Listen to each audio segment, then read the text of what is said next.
महात्मा गांधी की सबसे बड़ी समस्याओं में से एक अम्बेडकर भी थे। अंग्रेज तो थे ही थे, उनसे बड़ी समस्या ये है कि यार अंग्रेजों को भेजो ना, समाज क्यों बदल रहे हो। और अम्बेडकर साफ साफ कह रहे थे कि अगर मुझे अपने हित और देश के हित में चुनना हो तो देश का हित नंबर 1 पे है, पर यदि मुझे दलितों के हित और देश के हित में चुनना हो तो मैं दलितों के हित को प्राथमिकता पे रखूंगा। क्योंकि अगर अंग्रेज चले गए ऐसे ही तो यहां के सवर्ण हमें छोड़ेंगे नहीं, और दलितों की पराधीनता अंग्रेजों के आने से पहले ज्यादा थी, अंग्रेजों की उपस्थिति के समय कम पराधीनता थी। आपको गुस्सा तो आता होगा अम्बेडकर पे कई बार, क्या ये कैसा आदमी था, है ना, लेकिन आप तर्क सुनेंगे तो दंग रह जाएंगे, तर्क अच्छे हैं। और मजे की बात है कि भारत की संविधान सभा में अंबेडकर जितनी पढ़ाई पूरी संविधान सभा में एक भी मेंबर ने नहीं कर रखी थी। केवल एक BN राव थे जो एडवाइजर थे, उनके पास ठीक ठाक पढ़ाई थी, उन्हें छोड़ दें, बाकी सब मिट्टी के मतलब पेंदे टाइप के थे, प्यादे थे उनके सामने। पढ़ाई लिखाई का जो लेवल अम्बेडकर साहब का है वो किसी का नहीं है। तो कुछ लोग, मैंने देखा कि सवर्ण मानसिकता के कुछ लोग अम्बेडकर को देशद्रोही घोषित करना चाहते हैं इन्हीं कथनों से कि दलित प्रश्न और देश के प्रश्न में दलितों को प्राथमिकता दूंगा तो बुरा मान जाते हैं। और उन्हीं से आप पूछो कि अगर हिंदू का प्रश्न हो और देश का प्रश्न हो, किसी प्राथमिकता दोगे? तो हिंदू, हिंदुस्तान है, मजाक समझते हो तो हिंदुस्तान है बोलते हैं, हिंदुस्तान है। मुसलमान तो आए हैं, जा भी सकते हैं, लेकिन हिंदुस्तान है। तो अंबेडकर उस समय पावरफुल हो चुके थे, और अंबेडकर को मैं तो बड़ा सलाम करता हूं इस सेंस में। आमतौर पर वंचित वर्ग में जब कोई पढ़ लिख लेता है ना, अपने वर्ग से कन्नी काट लेता है। रिजर्वेशन का सबसे बड़ा दुख ये है, रिजर्वेशन का सुख ये है कि वंचित वर्गों के लोग आने लगे हैं सत्ता में, और जैसे ही एक गांव से एक बच्चा, दलित बच्चा IAS बनता है ना, पूरा गांव IAS बन जाता है। आरक्षण के वित्तीय लाभ केवल उस व्यक्ति को मिलते हैं जिसको आरक्षण मिला है, पर सामाजिक राजनीतिक लाभ पूरे गांव, पूरे कुनबे, पूरे कस्बे, पूरे शहर को मिलते हैं। कि हमारे गांव का चंदू IAS बना है, और चंदू वर्ग में मान लीजिए SC ST में आता है, उस दलित जाति के, उस गांव के और आसपास के 100 गांव के सब व्यक्तियों के पास कॉन्फिडेंस आ जाता है। कुछ बिगड़ा, चंदू को फोन लगा दिया, चंदू बिटवा देखिए जरा। अब पुलिस वाले ने रोका, लाइसेंस के लिए, रुको बात करवाते हैं, ऐसे करके कह रहे किसको फोन करो? चंदू को फोन करो। छोड़ दो कोई बात नहीं, आप जाओ, आप गाड़ी कैसे भी ले जाओ, सिर के ऊपर रख के ले जाओ, कोई बात नहीं, हम कुछ नहीं बोलेंगे। कॉन्फिडेंस लेवल बढ़ जाता है। एक रिजर्वेशन का फायदा ये होता है, आर्थिक फायदा नहीं होता। रिजर्वेशन आर्थिक मामला नहीं है, वो सामाजिक राजनीतिक समतलीकरण का मामला है, उसमें उसको देखना है। और अम्बेडकर ने, आजकल क्या होता है कि जो बच्चा IAS बनता है सबसे पहले कोशिश करता है कि उसकी जाति किसी को पता ना लगे कि वो रिजर्वेशन में है। और बहुत सारे लोग SC ST या OBC से रिजर्वेशन का लाभ लेकर अगर IAS बनते हैं तो कोशिश करते हैं कि शादी से सवर्ण समाज में हो, क्योंकि IAS खुद एक जाति है, उस जाति में शादी कहीं भी हो सकती है, वहां जाति प्रथा बीच में नहीं आती है।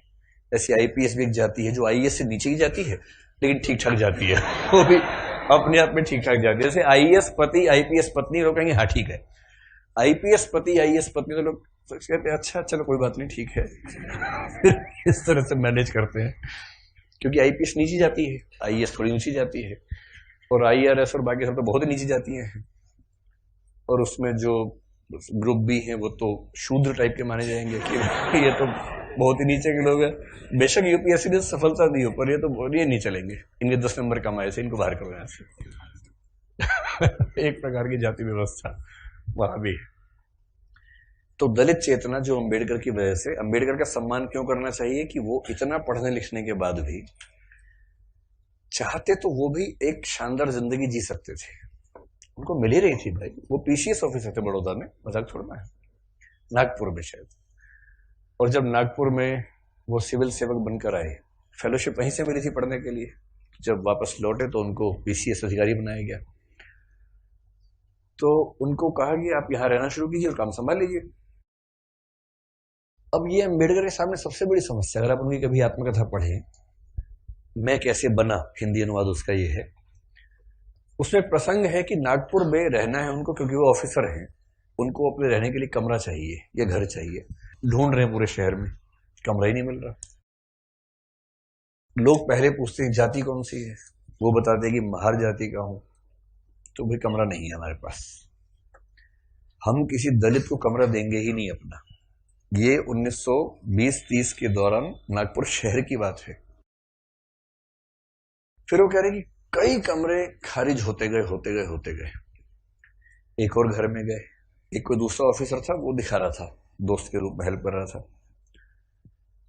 तो वहां मालिक ने पूछा ही नहीं कौन सी जाति के हो, इन्होंने बताया भी नहीं, ढिंडोरा क्यों पिटेंगे, उससे पूछा नहीं, उन्होंने बताया नहीं, कमरा मिल गया, रहने लग गए।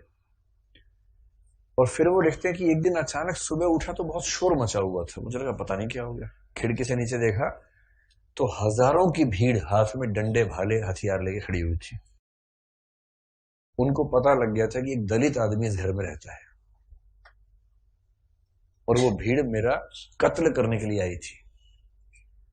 और उसके बाद कुछ दोस्तों की मदद से पता नहीं पीछे के दरवाजे से कहां से किसी तरह से उनकी जान बचा के भगाया गया उनको। इस दौर से वो गुजरे थे। ये उसी देश की बात चल रही है, सारे जहां से अच्छा हिंदुस्तान हमारा, हम बुलबुलें हैं इसकी, ये गुलसिता हमारा, उसी की बात चल रही है। किसी और देश, पाकिस्तान की बात नहीं चल रही है, उसमें पाकिस्तान था ही नहीं, पाकिस्तान पेट में था उस समय अभी हुआ नहीं था, मतलब होने वाला था, अभी नहीं हुआ था। तो उस देश की बात है। और जब वो स्कूल में पढ़ते थे तो स्कूल में पढ़ते इसलिए थे कि उनके पिता सरकारी नौकरी में थे, तो थोड़ा सा ठीक स्थितियां थी उनकी, इसलिए स्कूल में एडमिशन मिल गया। पूरे स्कूल में एक दलित बच्चा था बस, BR अम्बेडकर, बस, बाकी सब सवर्ण बच्चे थे। अब दलित बच्चा कैसे हैंडल करे, वो पानी पीने जाएगा, पानी को छू देगा, पानी पवित्र हो जाता है, उसमें हीलियम आ जाता है हाइड्रोजन की जगह। उसके बाद जैसे दलित बच्चा छूएगा हाइड्रोजन के गुण बदल जाएंगे उस पर।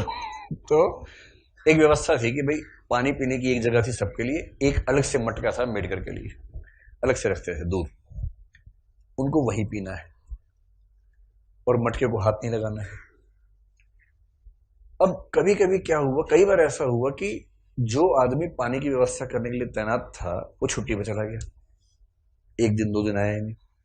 अब इसको प्यास लग रही है, बाकी बच्चों के पास पानी पीने को, इसको पानी पीने को नहीं है। कई ऐसे दिन गुजारे स्कूल में जब उनको पीने को पानी मिलता ही नहीं था। चेतना ऐसे बनती है, ये सब झेलने के बाद बनती है।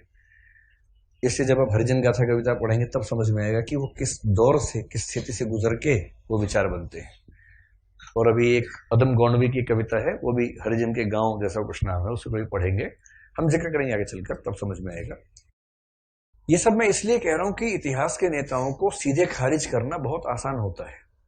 जब आप उनकी स्थितियों को समझेंगे, उनके विचार कैसे बने समझेंगे, तब उनका महत्व समझ में आता है।